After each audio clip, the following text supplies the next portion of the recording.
கிறிஸ்துவுக்கு அன்பானவர்களே, இந்த நாளுக்காக ஆண்டவரை ஸ்தோத்தரிக்கிறேன். எனக்கு அருமையான தேவனுடைய பிள்ளைகளே, யோனா 3ஆம் அதிகாரம் 3-4 வாசிக்கிறோம். யோனா நினைவு பட்டணத்துக்கு போய் அவன் கடந்து போய் இன்னும் 40 நாளில் இந்த நினைவு பட்டணம் அழிக்கப்படும், கவிழ்க்கப்படும் என்று சொல்லி எச்சரிக்கிறான். எனக்கு அருமையான தேவனுடைய பிள்ளைகளே, யோனா முதல்ல அவன் எங்க நினைவுக்கு போச்சோன்னா தரிசிக்கு போயிட்டான். ஆண்டவர் அவனை கடல்ல தூக்கி போட்டார். வேதவசனம் சொல்லுகிறது, அவன் மறுபடியும் போய் அந்த நினைவு பட்டணத்துக்கு போய் அவன் என்ன பண்ணுகிறான்னா 40 நாள்ல இந்த தேசம் அழிக்கப்படும், கவிழ்க்கப்படும் சொல்லி எச்சரிக்கிறான். எனக்கருமையான தேவனுடைய பிள்ளை, அவனுடைய எச்சரிப்பை கேட்ட உடனே அந்த ஜனங்கள் மனம் திரும்புகிறாங்க, பாவத்திலிருந்து மனம் திரும்புகிறாங்க. ஐயோ, நம்ம அழிந்து போகக்கூடாது என்று சொல்லி அவர்கள் மனம் திரும்புகிறாங்க. இது ராஜாவுக்கு நினைவு பட்டணத்துடைய ராஜாவுக்கு அவர் சமூகத்துல எட்டின உடனே ராஜாவும் என்ன பண்ணுகிறான், எல்லாரும் உபாசம் இருந்து அவர் என்ன பண்ண தன்னை தாழ்த்தினார்கள் என்று சொல்லப்படுகிறது. எனக்கு அருமையான தேவனுடைய பிள்ளைகளை, அந்த யோனா எச்சரித்து அந்த பட்டணங்களை எச்சரித்ததுனால வேத வசனம் சொல்லுகிறது, தேவ பிள்ளைகளே, அந்த பட்டணத்தில் இருந்த 1,20,000 பேருக்கு மேல அந்த பட்டணம் அழியாதபடி காக்கப்பட்டார்கள். 1,20,000 பேருக்கு மேல மனம் திரும்பினார்கள் என்று சொல்லப்படுகிறது. இந்த வார்த்தை கேட்டுக்கொண்டு இருக்க நானும் சொல்லிட்டு தானே இருக்க, ஒரு மனம் திரும்பலையே எப்படி சொல்லி நினைக்காதங்க. தேவ பிள்ளைಗೆ, தேவன் மனசாபு உள்ள தேவன் தான், மன்னிக்கிற தேவன் தான். ஆனா எச்சரிக்க வேண்டிய வேலை உன்னுடைய வேலை. அப்ப வேதவசனம் சொல்லுது, 2ஆம் தரம் கர்த்தருடைய வார்த்தை யோனாவுக்கு உண்டாகி நீ போ, அவர் என்ன சொல்லுகிறார் அது செய்ய வேண்டியது அவனுடைய கடமை. ரட்சிக்கிறவர் அவர், ரட்சிக்கிறவரை பச்சுக்கிறவர் அவர். துன்மார்க்கனுக்கு எச்சரிக்க வேண்டிய வேலை. அந்த பட்டணம் துன்மார்க்கனா ஜீவிக்கிறதா, அந்த மனுஷன் துன்மார்க்கனா ஜீவிக்கிறானா, எச்சரிக்க வேண்டிய வேலை உன்னுடைய வேலை. அவர் என்ன சொல்றாரோ அதை செய்ய வேண்டிய வேலை வேலை. அவருடைய வார்த்தைக்கு கீழ்ப்படிய வேண்டிய வேலை உன்னுடைய வேலை. ரட்சிக்கிறவரும் பட்சிக்கிறவரும் இரக்கமுள்ளவருமாகி அவரும் பார்த்து கொள்வார்.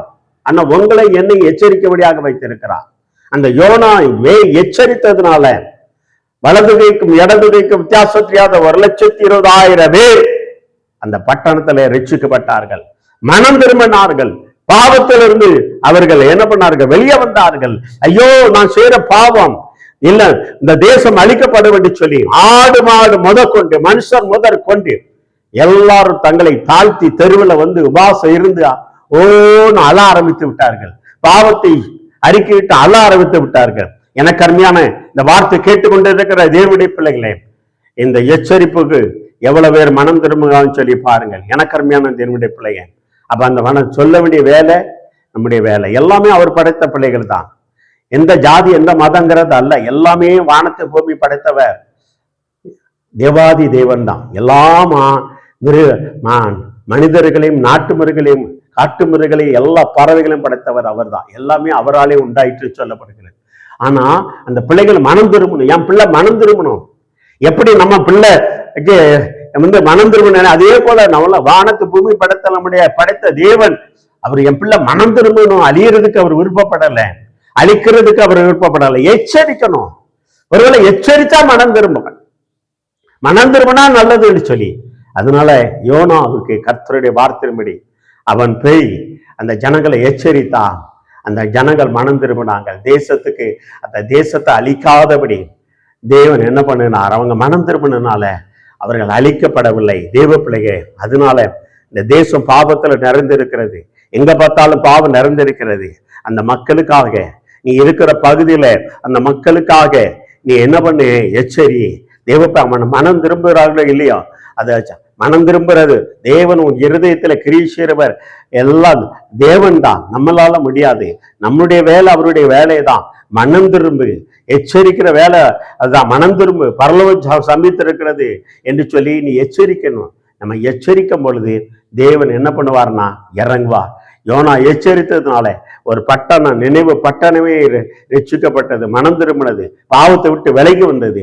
அதே போல தேவன் இரக்கமுள்ள தேவனாய் இருக்கிறார். இந்த வார்த்தை கேட்டுக்கொண்டு இருக்கிற சகோதரனே, சகோதரி, ஊழியக்காரனே, ஊழியக்காரியே, ஐயோ நான் எச்சரி, நான் எச்சரித்து ஒரு பலன் இல்லைன்னு நினைக்காதே. தேவ பிள்ளைக்கு என்னுடைய ஊழிய அனுபவத்துல எத்தனை பேரை பார்த்திருக்கிறேன். எச்சரித்து மனம் திரும்பினவெல்லாம் உயிரோடு இருக்கான், மனம் திரும்பாதவன் போய் சேர்த்தான். அதனால எச்சரிக்கிறது தேவனுடைய பிள்ளைங்க. கர்த்தருடைய வார்த்தை சொல்றது நம்மளுடைய வேலை. கண்களை மூடி ஜெபம் செய்வோமா? நல்ல ஆண்டவரே, உமக்கு கோடி சோத்திரனப்பா, இந்த நாளுக்காக சோத்திரனப்பா. யோனா நினைவு பட்டணத்துல போய் மனம் திரும்புங்கள், இந்த 40 நாளுல இந்த பட்டணம் கவிழ்க்கப்படும் சொல்லி எச்சரித்தான். அந்த ஜனங்கள் மனம் திரும்பினார்கள், தன் பொல்லாத வழிகளை விட்டு அவர்கள் விலகினார்கள். அப்பா, தன்னை தாழ்த்தி உவாசம் இருந்து கண்ணீரோடு நோக்கி கூப்பிட்டார்கள். நீர் அவர்களை அழிக்காதபடி அவர்களுக்கு இறங்கினது போல என் தேசத்துக்காக, என் மக்களுக்காக ஆண்டவரே நாங்கள் திறப்புல நிக்கிறோம் அப்பா. ஆண்டவரே, இந்த மக்களுக்காக அப்பா நாங்கள் நிக்கிறோம், அந்த மக்களை எச்சரிக்கிறோம். இந்த அப்பா அந்த மக்களை மீட்டெடுக்கக்கூடிய எச்சரிக்கிறோம். உம்முடைய கரத்தில் ஒப்பு கொடுக்கிறேன்ப்பா. உம்முடைய கிருபை தாங்கட்டும், வழி நடத்தட்டும். நினைவு பட்டணம் போல எத்தனையோ பட்டங்கள், மனம் திரும்பாத பட்டணம் இருக்கிறது என் தேசத்துல. எத்தனையோ பட்டணங்கள் இருக்கு. அந்த பட்டணங்கள்லாம் மனம் திரும்ப கிருபை செய்ய முடியாது. அந்த பட்டணத்தை ஜனங்கள்லாம் மனம் திரும்ப கிருபை செய்ய முடியாது. நேம் ஆஃப் ஜீசஸ் விளையாடுத்துங்க, ஆசீர்வதிங்க, பெரிய காரியங்கள் இயேசுவின் நாமத்தாலே ஜெயம் எடுக்கிறோம் நல்ல தந்தையே. Amen, amen, amen. God bless you. தேவ பிள்ளைகளே, பாருங்க, எச்சரித்து நமக்கு என்ன பலன் கிடைக்கிறதுன்னு நீங்க பார்க்காதுங்க. யோனா நினைவு பட்டணத்தை எச்சரித்ததுனால அந்த பட்டணம் 1,20,000 பேர் அழியாதபடி தேவன் அவர்களுக்கு மனம் இறங்கினார். அதே போல நாமளும் ஜெபிக்கும் போது, எச்சரிக்கும் போது, தேவன் என்ன கர்த்தருடைய வார்த்தை சொல்லும் போது நிச்சயமாக அந்த வார்த்தை கிரியை செய்யும். கர்த்தர் பெரிய காரியங்கள் செய்வார். God bless you. ஆமென், ஆமென்.